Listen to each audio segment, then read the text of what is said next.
de una estenosis del 60 al 70%, pero vean las características, tiene remodelado positivo, y eso es lo que nos debería de decir: este paciente tendría que atenderse, hacer una tomografía de coherencia óptica en todo caso, o interrogar la arteria. Finalmente el paciente dice: no quiero nada porque me da miedo, y decimos: ¿cuál va a ser su tratamiento final entonces? Y cierro la plática al decir esto: ¿qué necesita un fármaco con poder antihipertensivo para ser eficaz en el contexto de las comorbilidades o escenarios de isquemia? Porque son todos estos los escenarios de isquemia a los que nos vamos a enfrentar: espasmo, angina microvascular, diabetes, insuficiencia renal. Pues a todo eso, a todas esas posibilidades, vean cuáles de sus fármacos antihipertensivos tienen algo más que solo bajar la presión, algo más. Puede ser que reduzca la isquemia, puede ser que reduzca la frecuencia cardíaca, puede ser que reduzca la proteinuria, puede ser que sea un buen fármaco para el control metabólico. Y entonces, una revisión del doctor Rodríguez Padial, que es el presidente de la Sociedad Española de Cardiología, justamente hablaba acerca de que el problema con los bloqueadores de canales de calcio no adrenopidínicos es que lo usamos a dosis equivocadas. Como existe diltiazem de 30 miligramos, pues entonces no sirve como antihipertensivo, porque 30 cada 12 no baja la presión. ¿Cuál es el problema? Esa es una dosis errónea. Y aquí, en un consenso de expertos, ponen justamente cuáles son las dosis a utilizar para la hipertensión: 240 miligramos o 300 miligramos al día. ¿Y cuál es la dosis correcta? En todo caso, para eventos de cardiopatía isquémica o angina de pecho, vean las dosis: 120 miligramos cada 12 horas o hasta 300 miligramos cada 24. De tal manera que en otras revisiones en donde se demostró la reducción en la proteinuria, vean cómo la tendencia para el uso de los bloqueadores de canales de calcio no adrenopidínicos son dosis altas, de 120 a 480 miligramos en la revisión del doctor Stuber, y que al final del día vean cómo la frecuencia de los eventos, que es quizás lo que más temor da, si van a bloquear al paciente o no con esas dosis, vean la referencia. Es frecuente en 1.8% de las veces y bradicardia en 1.5%, es decir, es sumamente seguro poder utilizar esas dosis porque la revisión es como está. Entonces, respondo a la pregunta: ¿la hipertensión se trata distinta de acuerdo a cada escenario del síndrome coronario? La respuesta es sí. Tienes que usar todas las herramientas para control de todo lo demás y favorecer el fármaco que más va a apoyarte a reducir las otras cosas. Y consideren los beneficios de un fármaco en otras indicaciones, como los antihipertensivos, antiisquémico, antianginoso, antiarrítmico o reductor de la proteinuria. De tal manera que tienen que afinar su puntería y elegir el antihipertensivo que mejor ayude con toda la comorbilidad. Muchas gracias por su atención.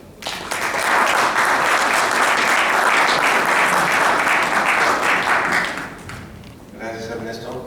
Excelente plática. Bueno, yo soy el doctor Miguel Ángel García de León, nefrólogo. Gracias, doctor, por la presentación. Gracias a la Sociedad Mexicana de Cardiología por permitirme formar parte de esta experiencia aquí en Acapulco. Felicitarlos también por esa valentía de organizar este magno evento en esta ciudad. Todos sabemos la situación que están pasando y pues bueno, creo que siempre que le toca a uno exponer después del primer ponente, siempre va uno con el tiempo encima, ¿verdad, doctor? Ya vi que se pasó de este lado para tenernos más control, pero vamos bien, ¿no? Esta plática una vez muy corta, ¿no? No hay que hablar mucho de nefrología en un contexto de cardiología, pero como bien han dicho los doctores, pues ya hay mucha relación en este sentido entre el corazón y los riñones. Dentro del tema de tratar la hipertensión, la desmonotonía, el enfoque fino del especialista, obviamente que hay estrategias terapéuticas para tratar la hipertensión arterial, pero en el contexto de la enfermedad renal crónica es un paciente especial. ¿Qué beneficios tenemos de este control hipertensivo más allá de hacerlo hemodinámicamente? Bueno, ya se han mencionado algunas cosas referente al uso de algunos medicamentos que tenemos para el control de la presión arterial. Siempre empiezo las pláticas presentando esta gráfica donde nos llama, ¿verdad?, la atención a nosotros cuál es la principal causa o de las principales causas de lo que es la enfermedad renal crónica a nivel mundial y en qué posición está México. Bueno, se dice que dentro de las causas de la enfermedad renal crónica la principal causa es la diabetes, seguida de la hipertensión. ¿Y qué lugar ocupa México a nivel mundial como enfermedad renal crónica secundaria de hipertensión. Bueno, lamentablemente, ¿verdad?, en los últimos años, hasta el 2018, éramos la principal o el primer país que tenía enfermedad renal crónica secundaria a hipertensión. Entonces, algo estamos haciendo mal como especialistas para controlar la presión arterial y no llegue a dañar la función renal y el paciente llegue entonces a una enfermedad renal crónica estadio 4 o 5. Y lamentablemente, pues México también como nefrólogos no estamos haciendo bien las cosas, tal vez porque somos el primer país con muerte asociada a enfermedad renal crónica. Lamentablemente estamos muy arriba de otros países, con una tasa, ¿verdad?, de hasta 9.8 muertes por cada 100.000 pacientes, y esto pues nos coloca en uno de los principales países con esta causa. Y bueno, comparto con ustedes esta información. Vemos que 1 de cada 10 pacientes va a tener enfermedad renal crónica, que para el 2040 se estima que va a haber un aumento de las muertes secundarias de enfermedad renal crónica, pasando de ser la décima causa a la 5ª causa de muerte. Y esta gráfica pues también la comparto con ustedes. Vean cómo es el daño a nivel glomerular. Este es un glomérulo donde ya prácticamente los capilares glomerulares están obliterándose, el espacio urinario aumenta, se contrae el ovillo glomerular, y entonces hay aquí toda esta glomerulosclerosis que se ve en esta parte, cómo aumenta lo que es la fibrosis a nivel arterial de los glomérulos, y esto nos genera entonces una pérdida de las nefronas y con esto un avance en la enfermedad renal crónica. Ahora, la proteinuria o la albuminuria pues es para nosotros como nefrólogos un target importante donde queremos nosotros tener el control de la albuminuria, debido a que se ha asociado, como ustedes ya saben, que a mayor cantidad de proteinuria, a mayor cantidad de albuminuria, mayor riesgo cardiovascular, mayor riesgo renal. En esta parte vemos lo que es la enfermedad coronaria, y en 3 columnas, con proteinuria menor a 150, con proteinuria de 150 a 300 y más de 300, y vean cómo aumenta el riesgo cardiovascular. En esta parte igual, con pacientes que tenían proteinuria mayor a 300, obviamente la sobrevida es mucho menor.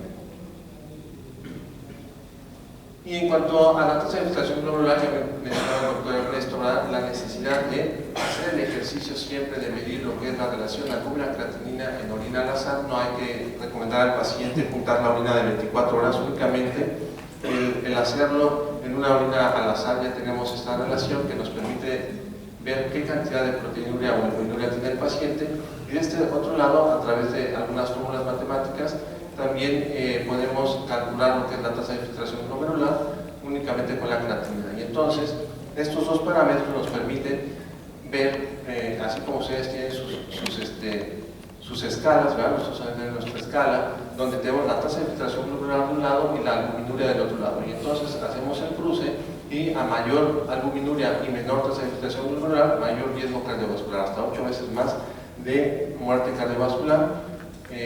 Si hay mayor proteinuria y menor tasa de filtración glomerular.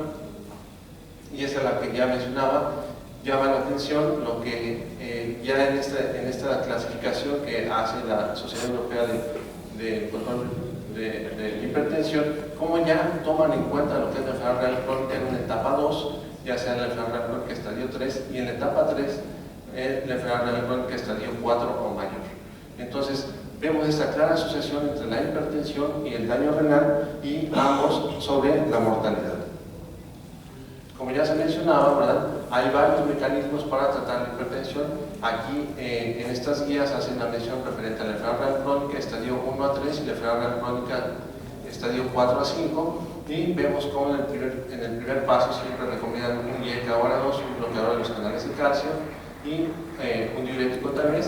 Y aquí lo único que cambia es que acá recomiendan el diurético de asa por este factor que tiene, que es disminuye los niveles de potasio, que se asocia a estadios avanzados de la enfermedad renal crónica. Y bueno, vean aquí como siempre van de la mano, ¿verdad?, el IECA o ARA2 y un bloqueador de los canales de calcio en el paso número 2. Y en el paso número 3, bueno, ya vienen otros tipos de antihipertensivos que podemos utilizar. Esta lámina es, ahora sí que es yo fui el que la creo, ¿verdad?, para que no la busquen en otro lado, pero trato de concentrar en esta gráfica cuáles serían los pilares del tratamiento de enfermedad renal crónica, buscando disminuir la proteinuria, buscando disminuir la inflamación, buscando disminuir el daño renal.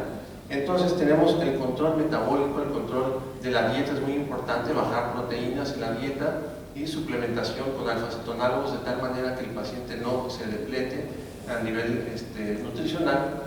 El bloqueo del sistema renal que utiliza aldosterona a través, como ya lo ha mencionado el doctor, ¿verdad?, con un IECA o un ARA2.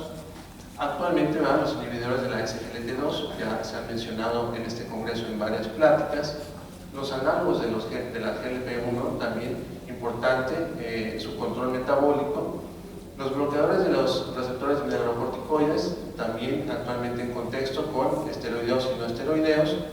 Y por qué no, ¿verdad?, los calcio antagonistas no dihidropyridínicos en el control de la presión arterial y disminución de la proteinuria. Vamos a presentar ahora algo de evidencia referente a lo que es el uso de diltiazem en pacientes con enfermedad renal crónica para no solamente controlar la presión arterial, sino también darle el beneficio de disminuir la proteinuria. Y aquí vemos un estudio interesante donde miden lo que es la presión arterial sistólica del lado izquierdo y la proteinuria y comparan a los dihidropiridínicos con los no dihidropiridínicos y vean cómo los no dihidropiridínicos tienen una clara disminución de la cantidad de proteinuria comparado con los dihidropiridínicos. Y la presión arterial, pues entre ambas no hay una gran diferencia y vemos que hay un buen control de la presión arterial. Entonces, hay una marcada diferencia en control de la proteinuria entre estos dos grupos de bloqueadores de los canales de calcio. Aquí igual hacen otra comparación, nifedipino con diltiazem, midiendo lo que es las proteínas en orina. Al inicio vean cómo en el grupo de nifedipino había 873 miligramos por día y después de 21 meses no disminuyó, sino al contrario aumentó un poco. Y en cambio con el grupo de diltiazem vean cómo empezaba con 908 miligramos por día y disminuyó a 389 miligramos después de 21 meses. Entonces es clara la diferencia entre ambos grupos de bloqueadores de los canales de calcio, como si hay un efecto importante con los no dihidropiridínicos en cuanto al control de la proteinuria. En esta gráfica vemos igual lo que es con nifedipino y lo que es con diltiazem, cómo hay una disminución en casi todos los casos. Ese ya lo había presentado Ernesto, y vemos cómo en cuanto a la tasa de filtración glomerular, cuando se combina lo que es un IECA o ARA2 con diltiazem en pacientes diabéticos, la tasa de filtración glomerular se conserva mejor en el grupo que recibió IECA o ARA2 y diltiazem comparado con placebo. El control de la presión arterial fue mejor en cuanto a los que recibieron el tratamiento con placebo. Y finalmente, en cuanto a la relación de proteinuria, vean cómo el placebo se va aumentando y los que recibieron IECA o ARA2 más diltiazem se mantenían en rangos bajos. Aquí otro estudio, ¿verdad?, que compara igual lo que es nifedipino y diltiazem. Vean cómo los niveles de proteinuria en el grupo de los dihidropiridínicos aumentaban y comparado hasta 57% menos que recibieron diltiazem, disminuía la proteinuria. Y vean la presión arterial, bueno, sí tiene un poco más de control de la presión arterial los dihidropiridínicos, pero no fue significativa la diferencia. Ahora, vean la semejanza que hay entre los no dihidropiridínicos con los inhibidores del sistema renal angiotensina aldosterona, ya sea ARA2 o IECA.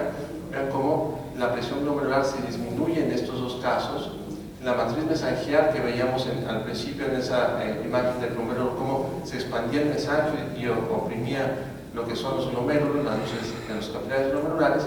En ambos casos, tanto los no dihidropiridínicos como los ARA2 o IECA tienden a disminuir lo que es la matriz mesangial, la proteinuria ya lo vimos, ¿verdad? Y si se fijan en los dihidropiridínicos no hay cambios en lo que es la presión glomerular, no hay cambios en la matriz mesangial, y entonces vemos cómo si nosotros comparamos estos dos grupos de bloqueadores de canales de calcio, hay una marcada diferencia en cuanto a protección renal. Bueno, comparto finalmente con ustedes esta publicación realizada apenas esta semana, tal vez ya lo han comentado en otras pláticas de las guías cardio del 2024, donde se recomienda en todas las guías realmente de lo que es la enfermedad crónica, prediálisis, ¿no? Y ellos recomiendan el punto 3.4 el control de la presión arterial, que hay que tener a nuestros pacientes por abajo de 120 milímetros de mercurio de la presión sistólica.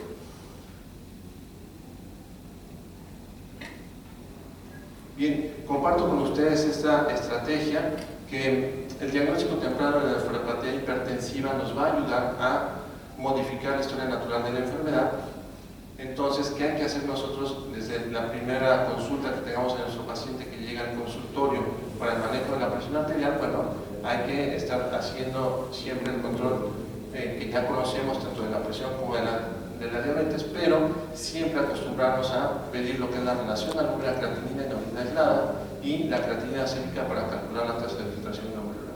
Una vez que hagamos esto, bueno, hay que estratificarlo, hay que clasificarlo, ver el riesgo cardiovascular, ver el riesgo renal y de esta manera entonces utilizar lo que son para nosotros los nefrólogos los pilares del tratamiento, que es la dieta, lo que es los IECA-ORA2, los ISGLT2, los antagonistas de los receptores mineralocorticoides, los agonistas de GLP-1 y en este caso mi recomendación sería también, si vamos a recetar un calcio antagonista, un bloqueador de los canales de calcio para el control de la presión, tomar en cuenta el efecto que tiene benéfico, en este caso, dirtiazem sobre la proteína.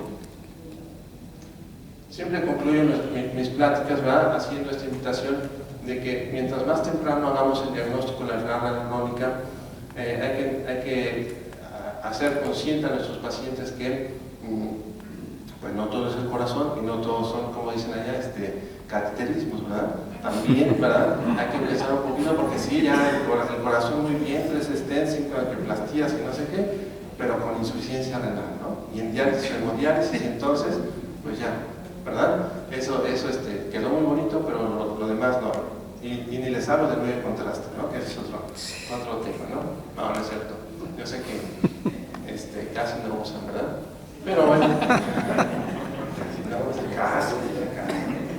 pero bueno, vean aquí cómo, ¿verdad? Si hacemos, no hacemos una intervención temprana, nuestro paciente va a llegar en 7 años a una terapia de diálisis o de trasplante, a diferencia que si hacemos un tratamiento temprano, vean cómo se puede modificar y llegar el paciente a diálisis o trasplante después de 18 años. Entonces, hay una ganancia de casi 11 años entre hacer o no hacer las cosas tempranamente, lo cual pues estamos en la necesidad como médicos que manejamos pacientes hipertensos de dar ese beneficio extra con tratamientos que conocemos para la nefroprotección, la cardioprotección y pues bueno, esto sería todo de mi parte. Muchas gracias.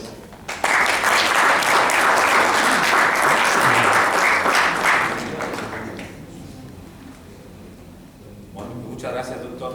Entonces, bueno, muchas gracias. Invito a los panelistas, doctor Barajas, doctor Escampari, pueden pasar. Por favor, y también, doctores, Sergio y doctor. Tenemos tiempo, miren, son puntuales los ponentes y tenemos tiempo para muchas preguntas. Es un tema desde el título, ¿no? La hipertensión no es monotonía. Cada escenario, el doctor Ernesto inició con los escenarios clínicos de crónicos y el doctor también con todos los grados, digo que hay de experiencia